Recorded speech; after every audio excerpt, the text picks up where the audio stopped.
जिसका डर था वही हुआ। सऊदी अरब के क्राउन प्रिंस मोहम्मद बिन सलमान तस्वीर में देखिए ट्रंप के साथ नजर आ रहे हैं। वो अमेरिका पहुंच गए हैं।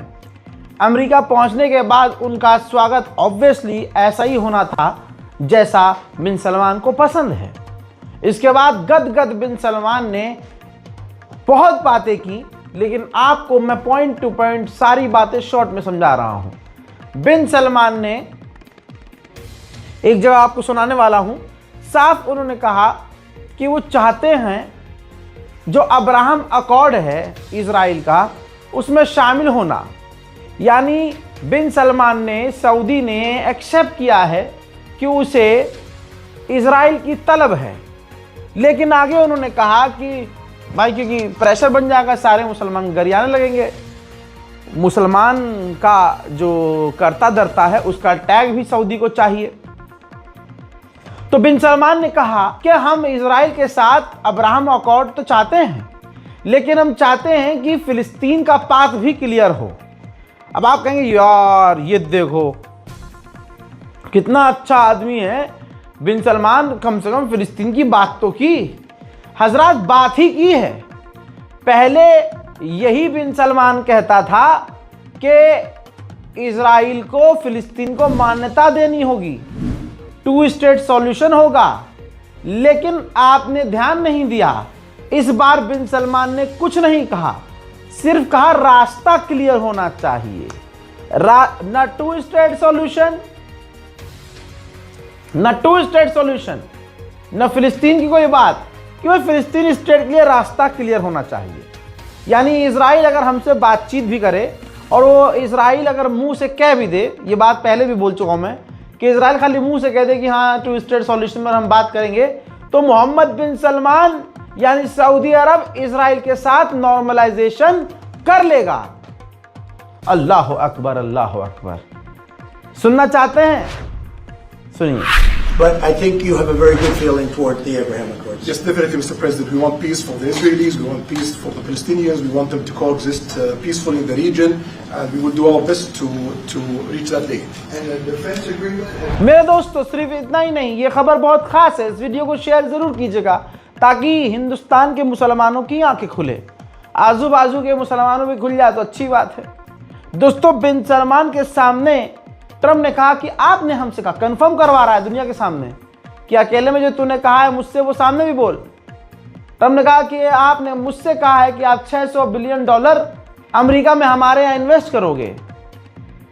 क्या ये $1 ट्रिलियन हो सकता है इन्वेस्टमेंट? तो बिन सलमान ने कहा जी हाँ। दुल्हन की तरह मुस्कुराता रहा बिन सलमान, मुसलमानों का सौदा करता रहा बिन सलमान, अरब का पैसा अमेरिका में फूंकता रहा सलमान। यह है आज का मोहम्मद बिन सलमान। इसको तो अल्लाह तौबा मोहम्मद कहने का भी मन नहीं करता।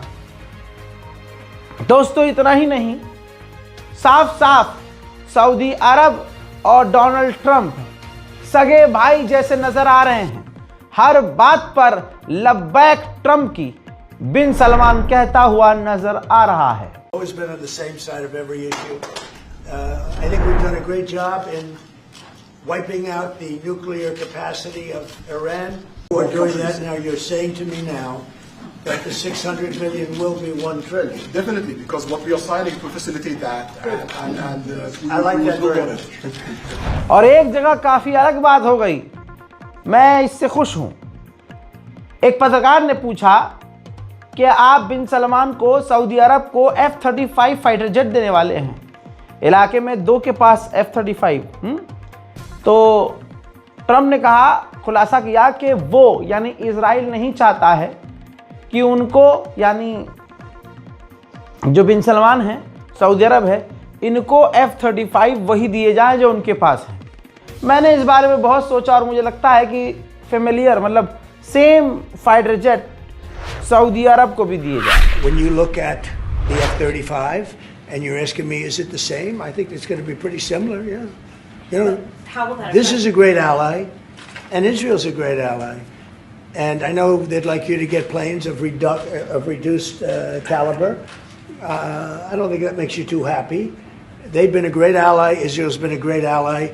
and we're looking at that exactly right now. But as far as I'm concerned, I think they are both at a level where they should get top of the line. Yes, please. Can I just quickly ask for the Crown Prince? If I could just ask about बिन सलमान के welcome में कोई कसर नहीं छोड़ी गई, क्योंकि बिन Salman Saudi एक अरब मुस्लिम मतलब इतना पैसे वाला देश है कि क्या ही बताएं। स्वागत जब हो रहा था तो व्हाइट हाउस के ऊपर F-16 फाइटर जेट भी अमेरिका ने उड़ाया था।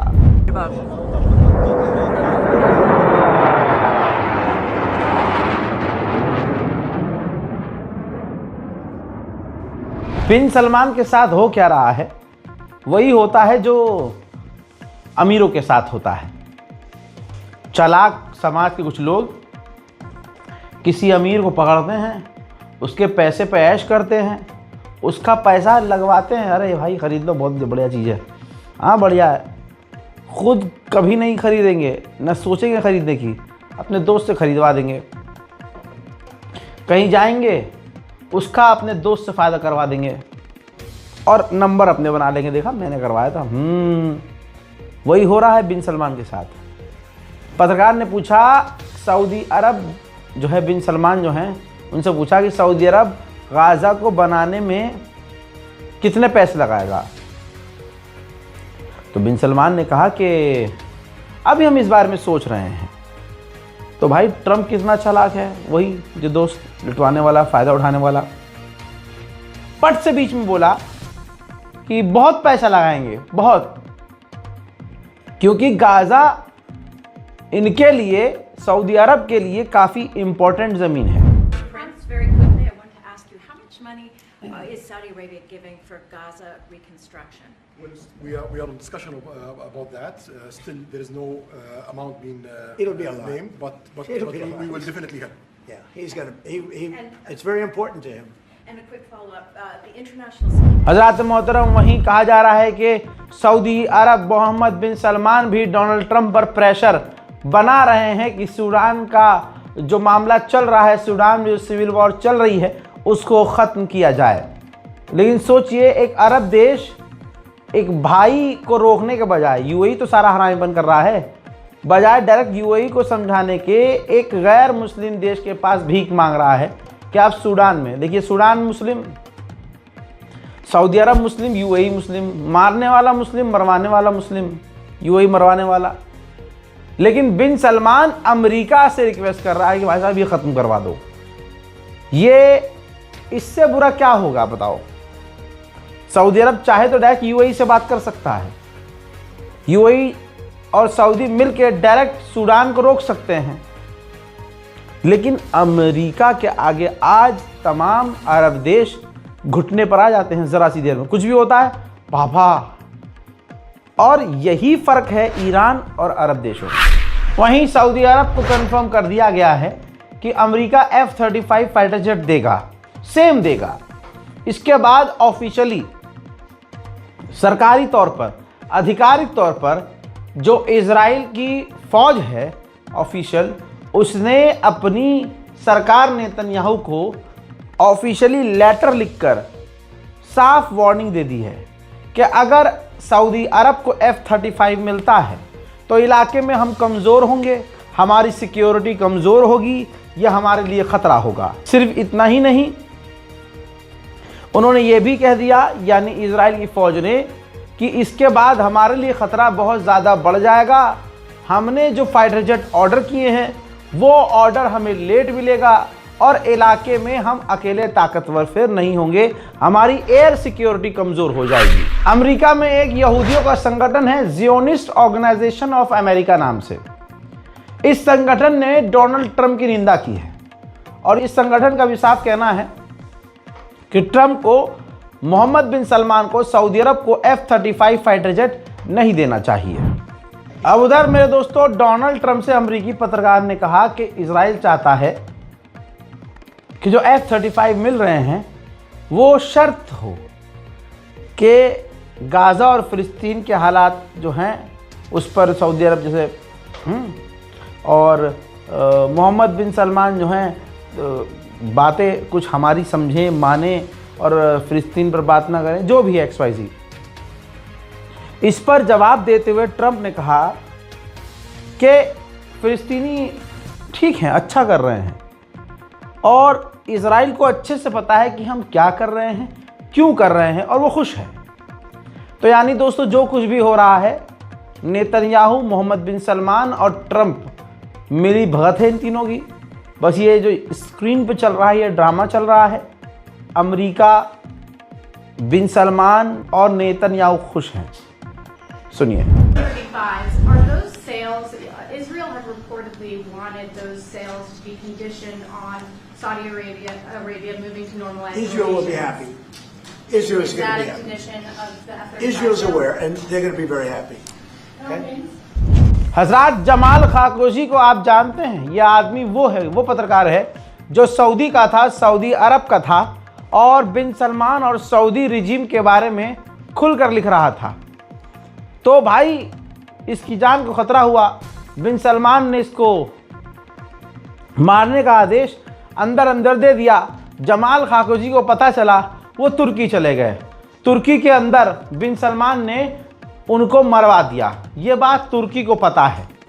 तुर्की का इस पर सऊदी अरब से झगड़ा है। ये तमाम चीज़ें क्लियर हैं कि बिन सलमान ने मरवाया था। लेकिन जब ये बिन सलमान ट्रंप के आगे बैठा था तो इनसे पत्रकार ने जमाल खाशोगी के बारे में पूछ लिया, तो बिन सलमान को बोलने की ज़रूरत नहीं पड़ी। ट्रंप ने पूरा स्टैंड ले लिया और कह दिया कि जमाल खाशोगी एक कंट्रोवर्शियल एक टॉपिक है। उस आदमी को कुछ पसंद करते थे लोग और कुछ नहीं पसंद करते थे और उसका बिन सलमान से लेना देना नहीं है। आप उस इंसान के बारे में यहाँ बात करके हमारे मेहमान को एम्बैरस कर रहे हो। उधर यूएनएससी में रेजोल्यूशन पास हो गया, वही रेजोल्यूशन जिसके लिए अमेरिका ने धमकी दी थी कि ये रेजोल्यूशन पास होना चाहिए ताकि गाज़ा में इंटरनेशनल फौज तैनात की जाए। इसमें सभी देशों ने राजीनामा दिया और वोटिंग इस पक्ष में की कि अमेरिका खुश हो और इंटरनेशनल मिलिट्री फोर्स गाज़ा में तैनात हो। इस मीटिंग में, इस वोटिंग के अंदर दो देश शामिल नहीं हुए। जी हाँ, कल ये वोटिंग हुई थी जिसमें चाइना और रशिया शामिल नहीं हुए।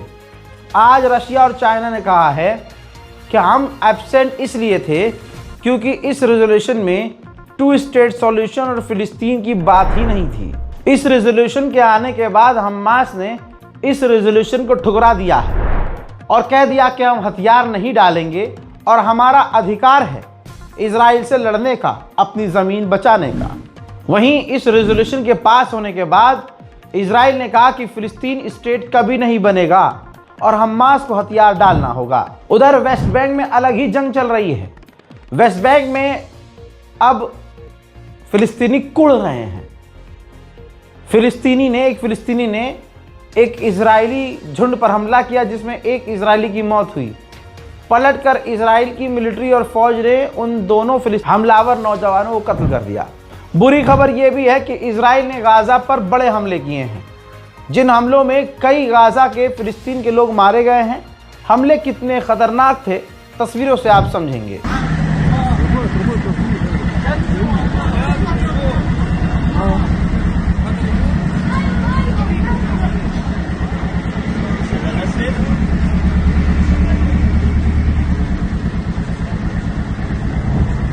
हस्बी अल्लाह व निअमल वकील। कल का इंटरनेशनल प्राइम टाइम वीडियो हमारे दूसरे चैनल रज़ाग्राफी एक्सप्रेस पर पोस्ट किया गया था। जिन लोगों को अभी नहीं पता है, जाइए रज़ाग्राफी एक्सप्रेस पर, हमारे दूसरे चैनल पर जाइए, जल्दी से उन वीडियोस को देखिए। अपनी राय खबरों के बारे में कमेंट सेक्शन में लिखिए और अपनी राय लिखने के बाद इस वीडियो को शेयर भी कीजिए। जय हिंद।